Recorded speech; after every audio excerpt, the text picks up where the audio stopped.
Assalamualaikum warahmatullahi wabarakatuh. Selamat pagi, selamat siang, selamat sore, dan selamat malam untuk semua teman-teman yang sedang menyimak video pembelajaran ini. Kepada Bapak Elan selaku dosen pengampu mata kuliah Sistem Informasi Geografis, izinkanlah saya Fathia Azhar Syifani dengan NIM 2102103031990 untuk menjelaskan materi mengenai interpretasi peta potensi pariwisata Kabupaten Tegal. Baik teman-teman, langsung saja kita mulai pembahasannya. Di sini sudah tersedia peta potensi pariwisata Kabupaten Tegal tahun 2021. Namun sebelum kita akan mengulik lebih dalam mengenai peta ini, saya akan mengingatkan kembali mengenai apa sih itu interpretasi peta. Jadi interpretasi peta itu merupakan kegiatan membaca peta sekaligus memahami unsur-unsur yang ada di dalam peta tersebut, baik berupa simbolnya maupun isi dari peta itu sendiri, sehingga pembaca akan lebih mudah memahami apa yang dimaksudkan dan digambarkan di dalam peta itu sendiri. Nah, kemudian langsung saja kita bahas poin yang pertama, yaitu layout peta. Untuk layout peta merupakan tata letak atau penempatan unsur-unsur yang ada di dalam peta. Untuk peta ini sendiri menggunakan layout landscape, dengan muka peta berada di sebelah kiri dan untuk keterangan berada di sebelah kanan. Adapun layout peta ini sendiri terdapat dua macam, yaitu landscape seperti yang teman-teman lihat sekarang, dan ada juga portrait. Portrait itu berbentuk tegak. Baik, selanjutnya kita akan membahas poin yang kedua, yaitu judul peta. Yang kedua ini ada judul peta. Untuk judul peta dari peta ini sendiri judulnya merupakan Peta Potensi Pariwisata Kabupaten Tegal tahun 2021. Untuk fontnya sendiri ini menggunakan huruf tebal dan ukuran fontnya lebih besar dari font-font lain yang ada di dalam peta ini. Mengapa demikian? Karena agar pembaca peta langsung mengetahui dan langsung ternotis oleh pembaca peta bahwa peta ini merupakan peta potensi pariwisata di Kabupaten Tegal. Kemudian untuk fungsi dari judul peta ini sendiri untuk menunjukkan informasi dan menunjukkan daerah dari gambar yang dipetakan. Untuk posisinya sendiri, judul peta itu sebaiknya diletakkan di atas. Nah, untuk ini sendiri saya letakkan di atas karena untuk memudahkan pembaca dalam mengetahui peta ini sendiri. Baik, untuk yang kedua ada orientasi peta. Selanjutnya itu ada orientasi peta. Orientasi peta ini dalam kata lain adalah mata angin. Fungsi dari orientasi peta ini untuk membantu pengguna dalam memahami arah ketika membaca peta. Di sini ada arah utara, timur, selatan, dan barat. Untuk penempatannya sendiri diletakkan di bawah judul dan di samping skala peta. Oke, untuk yang selanjutnya kita akan membahas skala peta. Skala peta ini sendiri merupakan perbandingan jarak pada peta terhadap jarak sebenarnya pada lapangan. Untuk skala peta ini sendiri menggunakan skala 1:250.000 yang artinya adalah 1 cm pada peta ini mewakili 250.000 cm pada keadaan sebenarnya. Kemudian skala ini ada dua jenis di sini, yaitu skala angka dan skala garis atau skala batang. Untuk penempatan skala ini saya letakkan di bawah judul peta dan di samping orientasi peta. Fungsinya dari skala peta ini sendiri adalah untuk mengetahui jarak sebenarnya pada lapangan. Oke, yang selanjutnya ada legenda. Legenda ini merupakan tempat untuk meletakkan arti dari simbol-simbol yang ada di dalam peta, baik simbol garis, titik, maupun area, sehingga akan memudahkan membaca dalam mengartikan simbol-simbol yang ada di dalam peta. Di sini ada simbol garis berupa jalan dan batas administrasi. Kemudian untuk simbol titiknya di sini ada simbol titik objek wisata. Kemudian untuk areanya di sini ada simbol untuk waduk Cacaban. Nah, kita akan melihat dulu di sini ada simbol jalan lokal. Nah, simbol jalan dalam peta ini ada 3. Yang pertama kan ada jalan lokal. Di sini untuk tebal dari garisnya itu lebih paling tipis di antara jalan-jalan yang lain. Kemudian untuk menuju jalan yang lebih besar, tebal garisnya bertambah. Nah, kita lihat pada peta di sini jalan lokal berwarna oranye kecoklatan. Nah, kita bisa lihat di sini jalan lokal itu seperti di sini jalan di Jatinegara, terus di sini di Jalan Bojong. Kemudian untuk jalan yang lebih besar seperti jalan kolektor dan jalan arteri, kita juga bisa melihat seperti ini jalan arteri lebih besar daripada jalan lokal dan jalan kolektor. Kemudian di sini juga ada batas kabupaten dan batas kecamatan.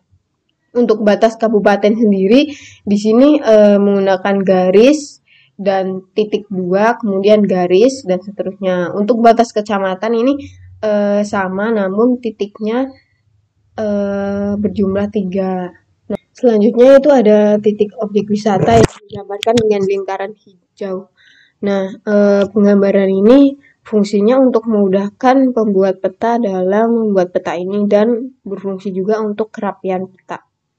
Nah, untuk cara membacanya yaitu kita bisa lihat contohnya di sini ada situs Semedo dan ada titik objek wisata di sini. Berarti kita bisa mengartikan bahwa di Kecamatan Kedung Banteng terdapat objek wisata berupa situs Semedo. Kemudian selanjutnya ada insert peta.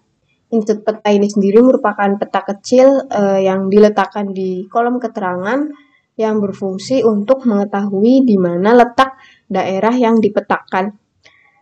Dalam insert peta ini sendiri berisi daerah yang cakupannya lebih besar, seperti di sini contohnya Kabupaten Tegal berada di Provinsi Jawa Tengah dan Jawa Tengah juga berada di Pulau Jawa. Sekaligus perairannya juga diletakkan di dalam insert peta ini sendiri. Nah, cara membaca insert peta ini kita bisa melihat di sini tanda merah, tanda berwarna merah itu berarti Kabupaten Tegal. Berarti Kabupaten Tegal ini terletak di Provinsi Jawa Tengah. Nah, jadi bisa juga diartikan Kabupaten Tegal terletak di Pulau Jawa, tepatnya di Provinsi Jawa Tengah, begitu.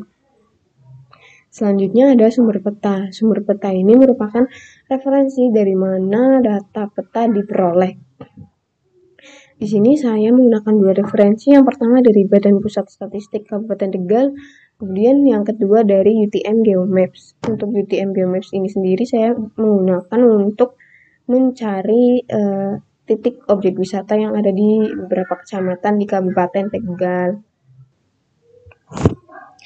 Selanjutnya adalah nama pembuat peta dan tanggal atau tahun dibuatnya peta. Untuk nama pembuat peta ini sendiri digunakan agar pembaca peta mengetahui siapa yang membuat peta tersebut. Kemudian untuk tanggal atau tahun pembuatan peta ini digunakan untuk sebagai bahan acuan bahwa peta ini masih valid atau masih akurat untuk digunakan tahun sekarang. Nah, untuk unsur yang selanjutnya adalah garis tepi. Nah, garis tepi pada peta ini berfungsi untuk kerapian peta. Kemudian di samping garis tepi juga di sini ada garis astronomis, yaitu garis lintang dan garis bujur. Di sini saya tidak menggunakan garis atau line, tapi saya menggunakan seperti tick mark di sini untuk mengetahui letak lintang dan bujurnya.